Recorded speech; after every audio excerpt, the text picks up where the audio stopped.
Hi, it's Rachel. Today I wanted to walk you through transitioning a space from winter to spring.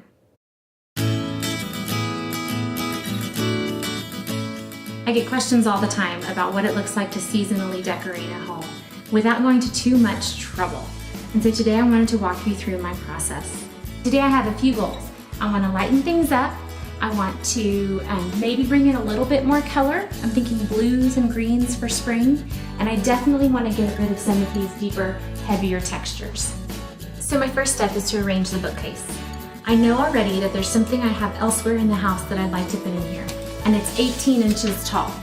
So it needs to go on the bottom shelf because of the depth. So I measure my 18 inches and I think through needing to raise this shelf and possibly the next one as well to balance it out. When I redesign bookcases, I often like to remove all of the decorative items, play with the books, put them in place, and then put the decorative items back.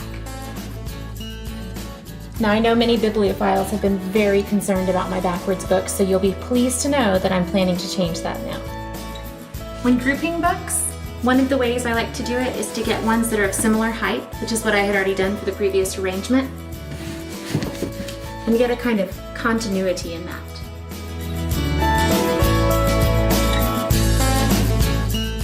Believe it or not, these are not all the antique books we have in the house. But remember how I mentioned my goal was to get a little more blue and green in this space?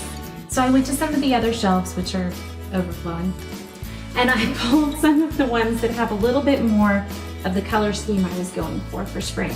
So I'm going to bring those in now and see what we can do to kind of get the overall feel where I'm hoping. So I'm pleased to say there is absolutely no rule that you can't really read the antique books that you use for decorating. I know a lot of people were very concerned when I had my books turned backwards that I couldn't read them.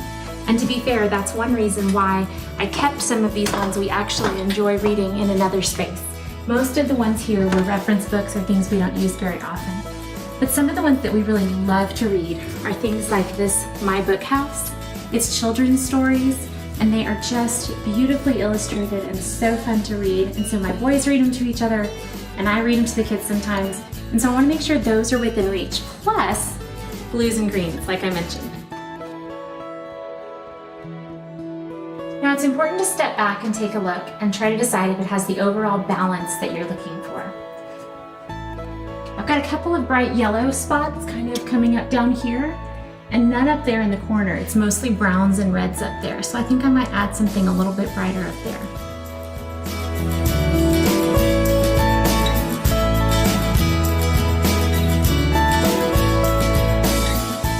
As you can see, I began clearing a little bit of space also in amongst the books. Right, like I said before, my goal here is actually to store books on this bookcase right now and to enjoy the beauty of the colors of their covers. But I'm a big fan of putting plants in with books for some reason, plus that one thing I'm going to put down here that I told you guys about. So I'm clearing off a little bit of shelf space. I love both faux and real plants. Succulents are a favorite, like these ones that are in just these old copper cups. Jade plants are what these are, and I might have forgotten to water them over the winter, but they're still alive. You just break off pieces, start a new cup. It's so easy. They're so low maintenance, and when you forget to water them, they usually still survive. And I just love having like a little surprise like that mixed in with the books. Next, I want to bring in the piece I was talking about. This actually belonged to my grandmother. I had kind of a special place, like a little alcove thing, built in her living room the whole time I was growing up. And I just love it. And when we designed these bookcases, I had imagined having it in here, but it was kind of large for the bookcases. And anyway, I had already put it somewhere else.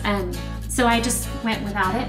But I've been planning for a while to rearrange and bring this down here. So now that I have it in place and I've got my books arranged, I'm going to start tweaking and figure out kind of what should go over in this corner and how to balance it all out.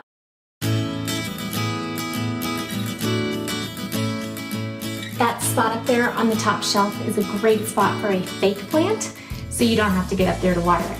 I found this little plant, at a local craft store, and I thought it would be great for a spot like that because I love the way it sort of hangs down over. I also picked up from my garden a little terracotta pot because I thought it would be a great complement to the clay of this church. So I'm just gonna take this, and because it's way up high, no one's gonna be able to see inside the pot. I'm gonna bend the stem so that it comes like this, and particularly kind of arch them over the side.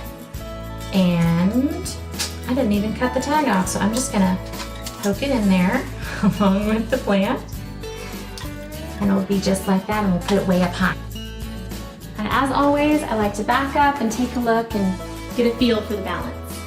It's important to me to have things feel not symmetrical, but balanced. And you can see here I got this one too far or too similar of a line to this one. So I'm actually going to shift it to that side. Now we've got almost a little triangle with our plants. Kind of in the center, kind of over to the left, kind of down and to the right. Get that feel again for balance, but not symmetry. I think I'll finish it all off with just a piece of green glass to continue that same kind of lighter, brighter spring vibe with blues and greens. And next, I'll tackle the rest of the room.